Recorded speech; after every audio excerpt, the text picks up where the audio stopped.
Solar eclipses occur whenever the moon passes in front of the sun for our little point on the Earth, right? It'll cast a shadow down on the Earth, and then if you happen to be in line with the darker part of that shadow, you will experience a total eclipse of the sun. So you'll get a complete blackout of the sun for that portion, or you might receive some type of partial blackout. So you'll get some crescent-shaped sun that's left out of it when the moon's shadow passes in front. And that's the nuts and bolts of it. There's loads to go into, just about where the moon is in its orbit. If it's on a close to Earth part of its orbit or far away from Earth parts of orbit, you can get lots of different forms of eclipses as they come on.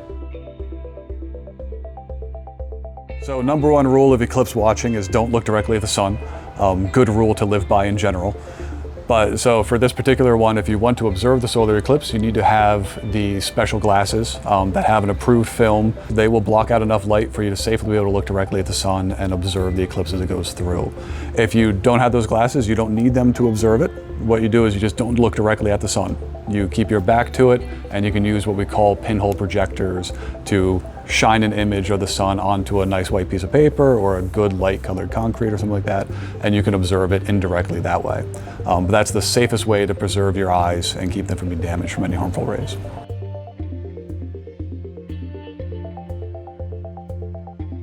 Amongst the people that like to talk about total eclipses and enjoy that, they have a nice saying that a total eclipse on a cloudy day is still better than a partial eclipse on a clear day.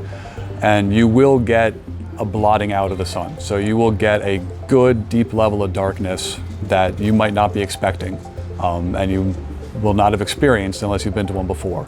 So even on a cloudy day, you will notice the drop in temperature, you will notice the change in luminosity, or it's going to get dark, and you might even notice effects on some animals in the area. So there's definitely something to experience even on a cloudy day.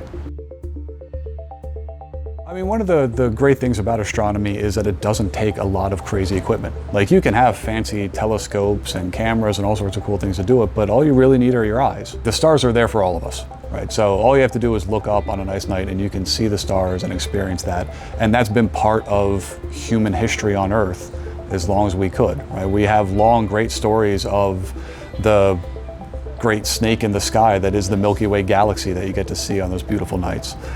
So there's a lot that can be very accessible to it.